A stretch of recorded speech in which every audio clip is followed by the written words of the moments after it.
Ken, let's turn to you. Yeah. You are not only a Cruz supporter, you're a lawyer.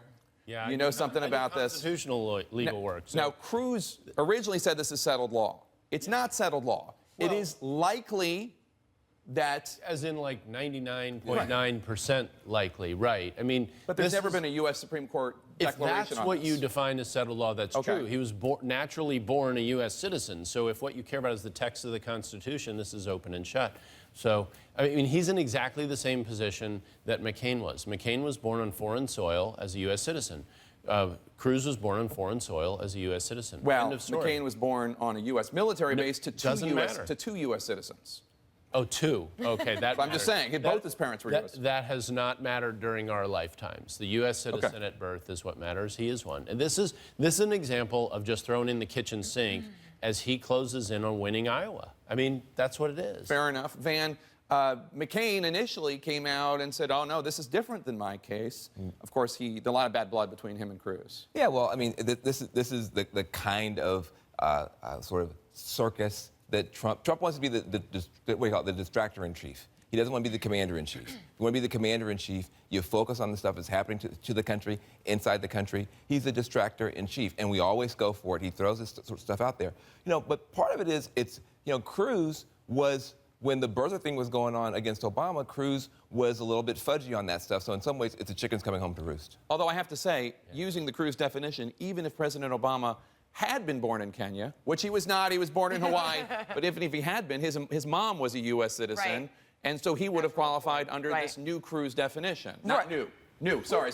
Under this Right. Cruz definition. Right. 1790, right. Look, when it comes to this, Trump is, in Trump parlance, a loser. He has tried this tactic of otherizing candidates to get ahead in Iowa, and he doesn't really understand Iowa voters. He tried this with Ben Carson. Now, Ben Carson has gone away, but not because Trump took him out. He tried to otherize Ben Carson on his Seventh-day Adventism, which is not strange and scary to Iowans. That didn't work. He tried to otherize Ted Cruz's evangelical roots coming from Cuba, not Canada this time, now he's Cuban. That didn't work in Iowa. So it's a strategy that Trump has tried and tried and tried, and it's just not, resonating in Iowa. He's going to have to take on Ted Cruz in a different way. Hillary, Here's the interesting piece, which is that for the last several weeks, Ted Cruz has effectively turned himself into the alternative to Donald Trump. And what you're seeing, I think, with the John McCains and others who are now going after Ted Cruz is, wait a second, we wanted a more establishment candidate to be the alternative Maybe to Donald Rubio. Trump. We don't want these two choices here. And so I think you're starting to see more of an internecine war among the Republicans than we've even had before, because as it narrows down to Trump and Cruz, Republicans are starting to panic a little bit. That's lose-lose for the establishment Republicans. Well, right. And look, I spoke at a huge breakfast among Republicans outside Richmond yesterday, and the alternative for Trump people was Cruz. Yeah. I want to play a robocall that Talking Points Memo got their hands on. It's being played in Iowa from a white nationalist, a.k.a. racist group. Let's play that. I'm Jared Taylor with American Renaissance. I urge you to vote for Donald Trump because he is the one candidate who points out that we should accept immigrants who are good for America. We don't need Muslims. We need smart, well-educated white people who will assimilate to our culture. Vote Trump. That is not a Trump call. That is a group that is separate from the Trump campaign, but it is a group of racists who are urging, I would imagine, what they imagine to be fellow racists to vote for Trump. This must bother you as a Republican. Absolutely. I mean, and who thinks this helps? Are you kidding me? I mean, these are foolish racists calling around as if everybody else will be, Well, then why and they isn't- think it'll help. Why isn't Ted Cruz immediately denouncing this, calling on Trump to announce it? The key here isn't just what this guy does, it's how these other Republican candidates now- are going to okay, react. so are you Donald gonna- Trump should denounce it. Okay, so we're gonna Cruz set that should denounce it, standard. they We're should gonna all have the denounce it. Democrats going after Absolutely. denouncing everything that happens all around the world that most No, Americans won't like that they Sorry, love. if you have people actively campaigning for you that are against your values, course. it is And listen, I think absolutely if some Republican. What about the other 10 candidates? Let's go to What about the other Yeah, 10 candidates? Well, it will be denounced, and it should be denounced, but this is troubling. If I were Trump, this is the time to look in the mirror. Who am I inspiring? Who am I attracting? Why would a horrible racist group say, I'm the only candidate that speaks for them?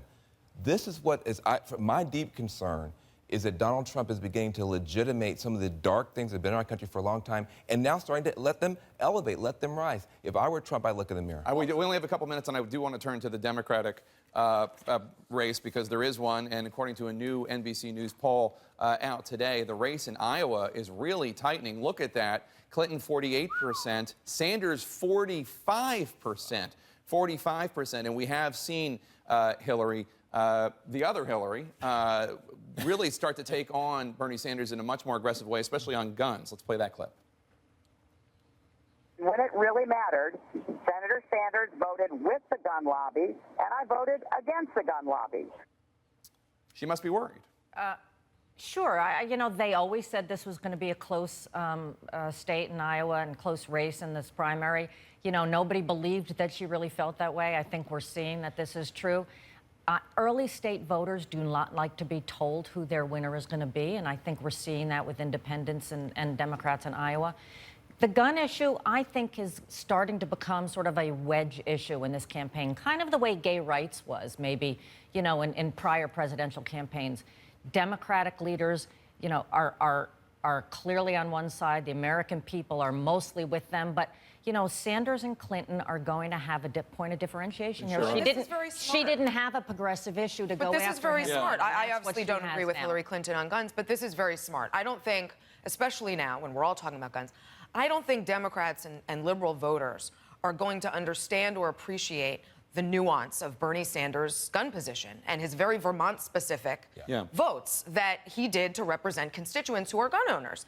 They're not going to care. They're gonna hear Hillary Clinton's distinction, and they're going to be with Hillary Clinton. Very It's quickly. smart. But she's also flip-flopped. This is a moment, I think, of real concern for the Clinton campaign. Clinton is building a machine. Sanders is building a movement. Clinton has the head of the grass tops. Sanders has the heart of the grassroots.